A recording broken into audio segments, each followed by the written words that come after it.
My father had people working for him, and my father himself, the way that they would get up here to Marlette Lake, they'd start out skiing, then you'd get into the mountains, and then they'd have to take the skis off, strap them on their back, take the snowshoes off and put them on and snowshoe up the hill. And that's how they'd get into this area.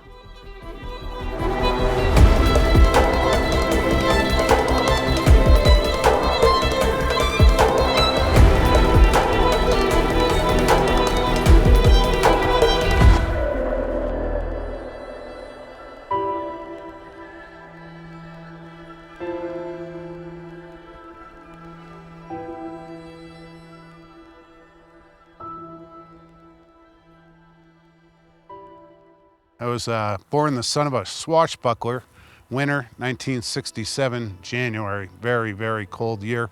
So I've always been around the water. And here I am today, 57 years old, helping clean up the lake. Enjoy the opportunity to be able to go in lakes like this you normally don't get to go into. So sometimes I got to go into Echo Lake a few times last month, and now Marlette Lake, and these are places you normally don't scuba dive because you can't get all the stuff back here. Presumably lots of fishing stuff, maybe an old sailboat, maybe a few other old things left over from when people used to live up here. We have no idea. We haven't seen it, so we'll find out. My role in the group is to do the scuba diving, going under the water, supported by free divers that'll help with anything that's really very heavy so that we don't have to keep going up and down to the surface. And then kayaks on the top that collect all the garbage that we collect.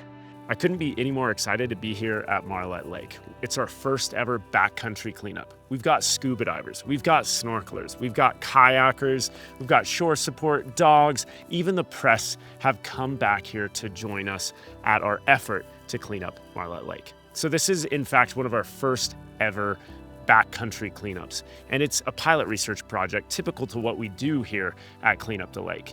But it has been a little bit different. We've had to permit our access to caravan back here. We've had some people choosing to mountain bike their way in and join us at the lake. And ultimately what we're doing is we're checking out the submerged litter loads. We're also looking for aquatic invasive species. We're even documenting hot spots, possible algal blooms, and unique to this project is the sensitivity for potential archaeological artifacts or historical artifacts here at Marlette Lake. Archaeology, specifically archaeology, is really wonderful at finding the stories about the past that we didn't hear about. But the idea of stewardship, that we take these sites that have been here for so long and they're here with us now, and we're gonna carry those sites, so to speak, and preserve them for the next generation. First, I'm going to open up WildNote, or the WildNote app, which is traditionally an archaeological survey software. And for us, it helps us quite a bit because we can actually map the different dive transects as well as specific GPS points using a better GPS device, or the EOS Arrow, which we use. And that allows us to mark different heavy lift litter items, possible hot spots for litter, or for this purpose that we're talking about today, unknown items, which are possibly historical artifacts. Now, we actually have to call them unknown items because I myself and most everyone that comes out with us as volunteers are not trained or licensed archaeologists. And because of that, we cannot make an age classification on the items that we see underneath the surface of all these lakes, hence unknown. So that way we can actually GPS mark all of these different objects and report them back to the state historical preservation offices, or SHPO, and do our part in helping preserve a bit of history underneath the surface of all these different alpine lakes. Most archaeologists would say we actually study trash. So in that sense, there is no trash in like a meta sense, I suppose, for archaeologists. But with residue analysis, with where the artifact is located on the landscape, it has the potential to tell us more about that fragment or that whole artifact, and it can tell us ultimately those people, how they were living, what their life was like, and again, potentially what they were thinking. Again, that gets a little harder to do, but any artifact has potential. So yeah, everything's trash, but at the same time, it's all valuable. 50 years is how we determine whether something is historic or it is not. That was partly, that marker, that 50-year marker, was partly out of necessity, out of convenience, just to set some kind of line where we would determine where we start history, so to speak. In 1933, Jessie Hobart Leonard, my grandmother, and James M. Leonard, my grandfather, took ownership of the Virginia City Water Company, which includes Marlette Lake, Hobart Reservoir.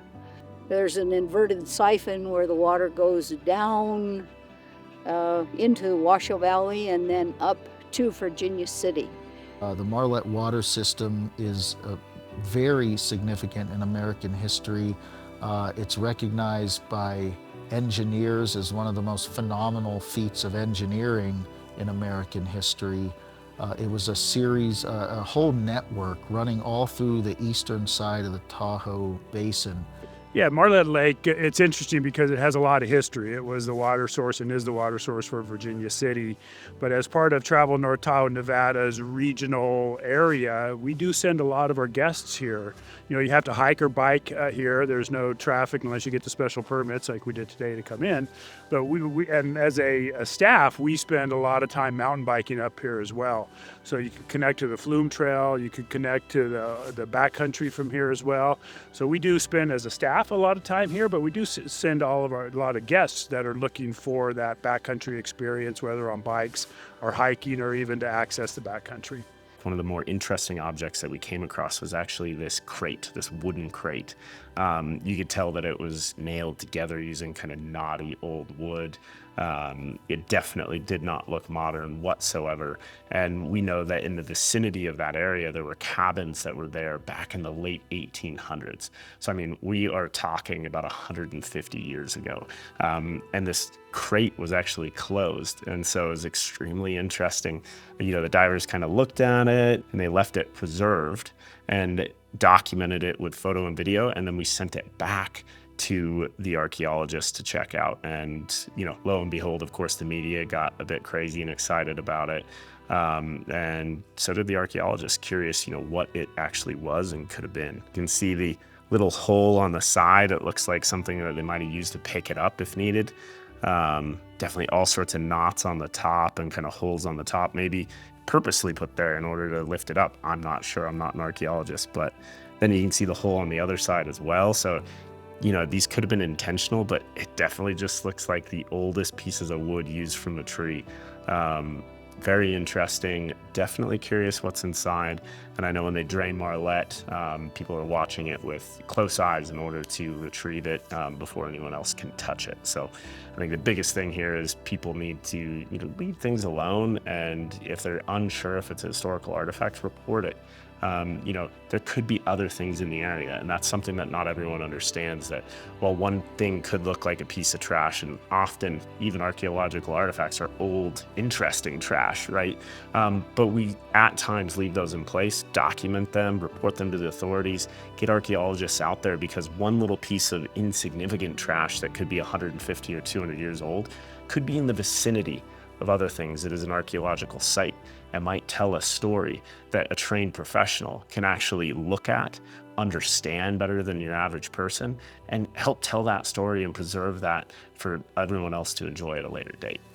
I think all these times that we get together with volunteers, just being able to get out, enjoy the outdoors, see somewhere new, and see somewhere new from a different perspective is really fun and fascinating. And I know a few divers that joined us here were extremely excited to have the opportunity to get under the surface of a lake that they usually can't dive on. And so not only did they get to have fun, not only did they get to partake in a stewardship activity and protect their environment, but they made a difference for this lake and for those people in Virginia City and Carson City that have this as their freshwater drinking resource.